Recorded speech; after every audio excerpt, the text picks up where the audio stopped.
First at 4, nothing doing on Storm Tracker 4 right now, but how active is it going to get before we head into the weekend? Devin?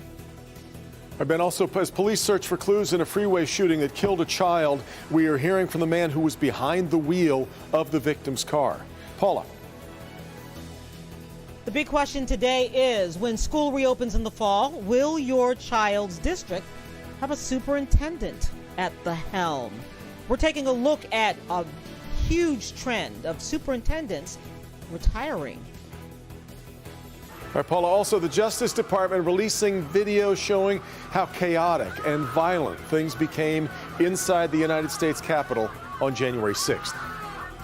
Live from downtown Detroit, home of WDIV and Click on Detroit, Local 4 News First at 4 starts now.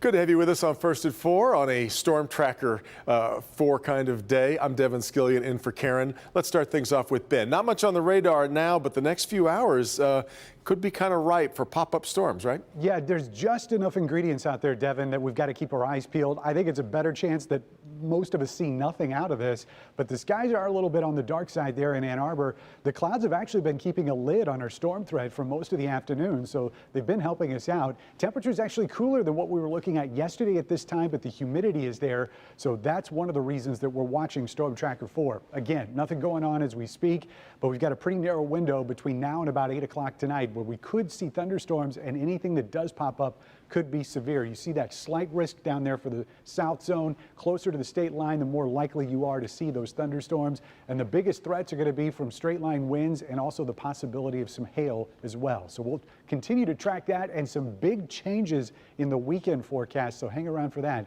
in just a few minutes. All right, Ben, now first at 4, we are hearing from the family of 2 children hit by gunfire on I-75 last night. One of the boys, just 2 years old, was killed.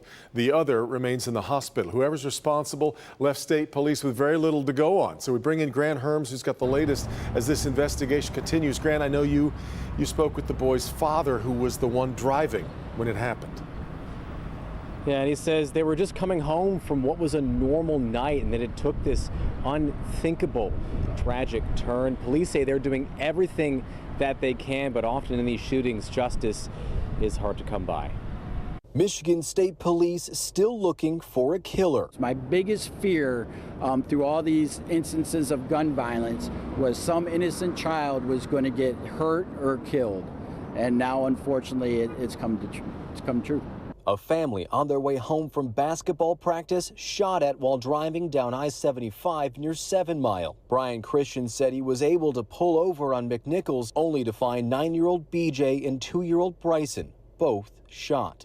Little Bryson would not survive. If he can be the face of freeway shootings, I'm fine with it. You know, long as it's, something's done about it. If my son has to be the face, I'm fine with it. I just want his name to live on. This shooting is the latest in a series of freeway or road rage shootings across Metro Detroit. Some stemming from old arguments, others totally random. Either way, police are calling for an end to the violence. Everybody is trying to solve everything with a gun, and it has to stop. Now, that shooting happened just on the other side of this little causeway right here. Police are looking for a silver or light-colored sedan. They think possibly a Chrysler 300. Unfortunately, they were not able to get a good license plate number nor a good description of the shooter. They're asking anybody to come forward who might know something. But coming up at 5, you'll hear more emotional story from the Christian family there, and why they say they want their son's death to be the last like this on a Michigan highway. Back to you. Such a dreadful story. All right, Grant. Other news this afternoon, a businessman charged alongside former Macomb County prosecutor Eric Smith will now testify against him. Smith was charged last year after investigators estimated nearly $600,000 had been embezzled since 2012 through inappropriate use of forfeiture accounts. Well, today, William Weber, owner of the Weber Security Group, pleaded guilty to falsifying an invoice at Smith's request. By doing so, other charges against him were dismissed. Smith will now be back in court coming up on July 9th. In Washtenaw County, 2 people are in the hospital after a crash involving a motorcycle and a sheriff's deputy patrol car. Happened around 10:30 last night near Harris and Lester. Investigators say the motorcycle was ridden by a 23-year-old Derek Lytle Jr. and his girlfriend, 21-year-old Heather Dunn, both in the hospital, both with serious injuries. The 2 deputies inside the patrol car were not hurt, but Michigan State Police continue to investigate. Now to the latest coronavirus headlines for today. The state reporting 162 new virus cases over the last 24 hours, along with 14 additional deaths. It comes as the number of Michigan residents over the age of 16 who have received 1 vaccine dose now stands just below 61%, 60.8 to be exact. Meanwhile, border travel restrictions between the United States and Canada have been extended another month to July 21st. However, Canadian government says on Monday they're going to announce new guidance for fully vaccinated Canadians, permanent residents, and others permitted to enter Canada. So more guidance coming. All this as the CDC has lowered the warning level for unvaccinated cruise ship passengers. Agency says the risk of infection is now high instead of very high. If unvaccinated people do choose to cruise, the CDC urges getting tested before and after the cruise. Making headlines from around the world, the Justice Department releasing video evidence from the January 6th insurrection at the Capitol. And here it shows that violent confrontation between police and rioters at an entryway into the Capitol building. Rioters are seen pushing against a barrier and a wall of officers, all in riot gear. Footage also shows an officer being smashed in a doorway. This is all being used as evidence against a 23-year-old Connecticut man accused of assaulting police during the insurrection. The entire Portland, Oregon police crowd control unit resigns from their assignment. That comes after a grand jury indicted an officer for allegedly using unlawful force on a protester. The 50-person volunteer unit has responded to hundreds of protests and demonstrations over this last year. The members who resigned from the assignment are still employed with Portland Police. They will continue their regular assignments. And the top medical expert for the Japanese government says the safest way to hold the Tokyo Olympics is without any fans. Organizers are set to announce next week whether some local fans would be allowed. They've already decided against international fans. If they decide to have any fans at all, experts suggest placing stricter attendance caps than the current government standard that exists right now. But reports suggest organizers are going to want to allow up to 10,000 fans in some venues. Ticket sales were, of course, a huge part of making up the revenue on putting the games on. They were to account for about $800 million in income. Hard to see how it comes anywhere close to that at this point. As school districts work to normalize the learning experience this fall, a concerning trend developing in leadership as experienced superintendents tossing in the towel and saying, I'm done with this. Paula Tutman has been tracking the developments and joins us live with more on this story. Paula. Hey, Devin. Yeah, so the key word here is experience, and that's what we want to really dial into.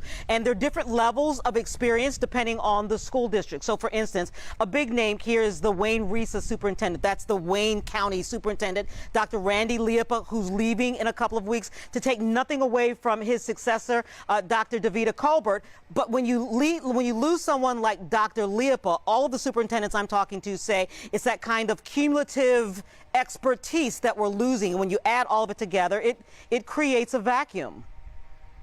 The lasting effect of COVID in the coming school year and years to come will be felt almost immediately as a concern for a brain drain of experienced superintendents jumping ship and deciding retirement looks pretty good after everything they've been through. I think a lot of people had a lot of angst about it as well, and frustration, and yeah, that pushes you over the edge when you're that close. Ask yourself if this is the perfect job description for you. Long hours, no ability to plan, little ability to budget, build an entire infrastructure from scratch only to have to rebuild it again at a moment's notice, incredible stress, screaming unhappy customers in the form of parents, to name just a few elements of the job for the last year and a half. If that's the dream job description for you, you were happy as a school superintendent for the last 16 months. The problem is, for so many superintendents close to retirement age, the pandemic and all it wrought on the ability to educate and administer education has been the tipping point, as the top job in education is being left at an incredible rate. Dr. Gary Niehaus is one of those who happens to be retiring after 6 years at the helm of the Grosse Pointe School District. His reasons, he says, are not pandemic related, but many of his colleagues have a different story to tell. There are way more retirements than a normal year. You and I can sit here in the Tri-County area and I can go Berkeley, Saline, Birmingham, Farmington, Grosse Pointe.